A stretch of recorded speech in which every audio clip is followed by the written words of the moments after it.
Breaking news, the Eagles made a huge move, and let me tell you, although people in the fan base are going to be irritated, Howie Roseman ultimately did the right thing. He did not make the same mistake as he did 8 years ago. We'll talk about what's next for this team and a whole bunch more, but welcome into A to Z Philly. I'm RB. Do me a favor, like this video, subscribe to the channel, and hit that bell, man. We have breaking news just dropping a couple minutes ago. Adam Schefter says the Eagles are releasing six-time Pro Bowler cornerback Darius Slay. If he is designated as a post-June 1 release, the Eagles will save $4.3 million against the cap. And then he follows up here a minute later and says Darius Slay will, in fact, be designated a post-June 1 release. So Eagles did this for cap space.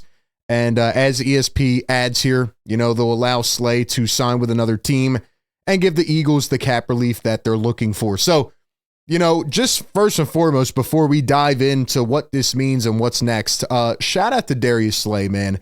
And I know he blocked me and a bunch of Eagle fans earlier this year on Twitter, and he was getting a lot of heat and scrutiny in week 5 during the bye, with everything going on, with how the team started. But let me just remind you that years and years ago, back in 2019, 2020, when the Eagles acquired Darius Slay, I was one of the biggest advocates for Darius Slay. And there were times over the last couple years where, a lot of people said, hey, cut this guy, trade him. His attitude's not right. He's not good anymore. And I'll tell you what, man, he bounced back. He beat all the odds, and he goes out as a champion here in Philadelphia. But not only that, I think it's important to reflect on what this guy did for the actual team as well. I mean, if you look at his stats, during his time here in Philly, the Eagles got him for a 3rd and 5th round pick. And Darius Slay pretty much changed the whole landscape of the cornerback room. Like, think about the guys that were here, Bradley Fletcher and Byron Maxwell and Kerry Williams and those guys. And Slay came in and set a new precedent. So shout out to Slay for changing the future. Now you have Quinyon, DeJean, guys like that. But Slay's leadership did a lot for this team, and he stuck through even with some of the hard years as well. 74 starts, 9 interceptions, 56 passes defended, 3 Pro Bowl selections, and now a Super Bowl champion. So shout out to Big Play Slay. Very happy that he was an Eagle for the time he was. 7 years in Detroit, then the last 5 in Philly, and he goes out here as a champion. And he's 34 years old, and I think a lot of us expected this to be the move.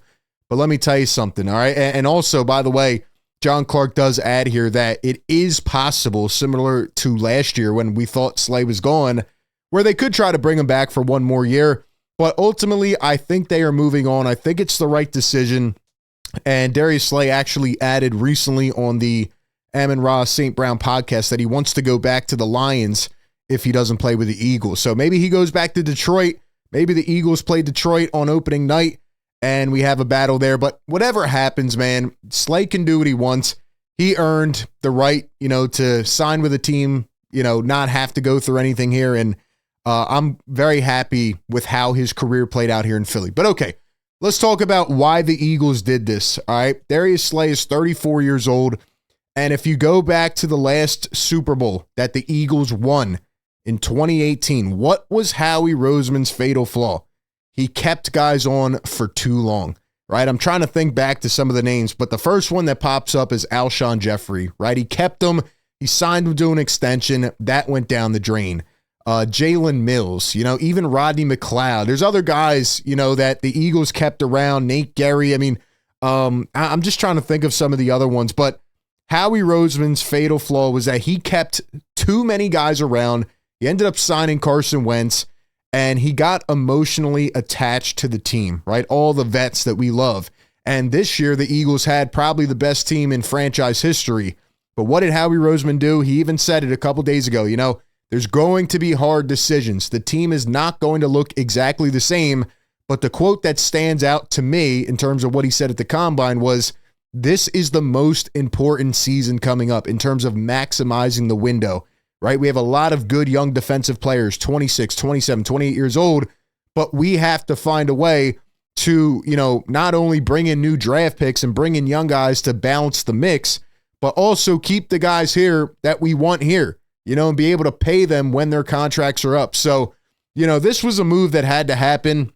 I know everybody loves Darius Slay, and so do I, but, his time here has come and gone, and he accomplished the ultimate goal.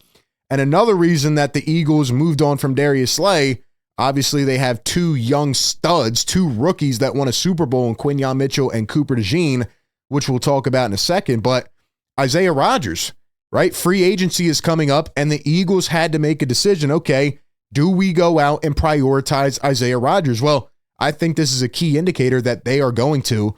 And another just brilliant thing on behalf of Howie Roseman is, one, Isaiah Rodgers is not going to get paid that much because he wasn't a starter. He didn't play that many games.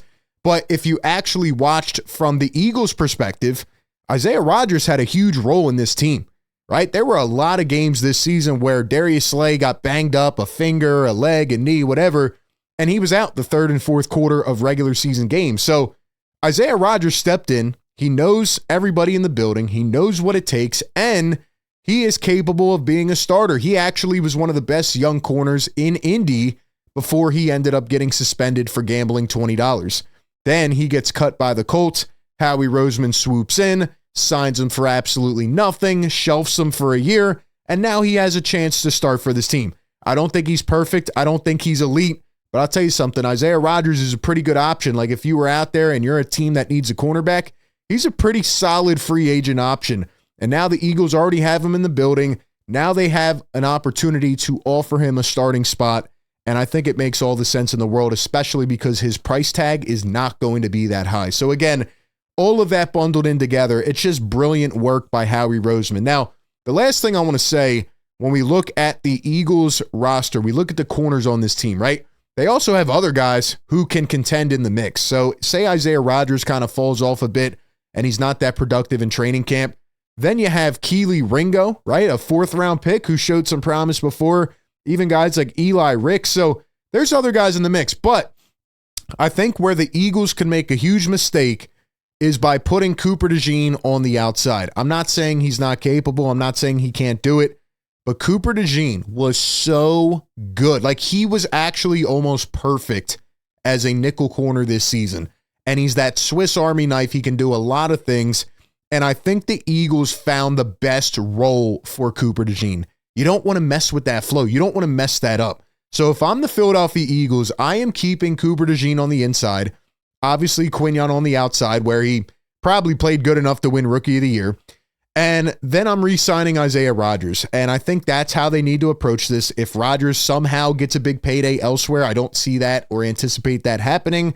But if he does that, I would then go and try to bring in another veteran corner.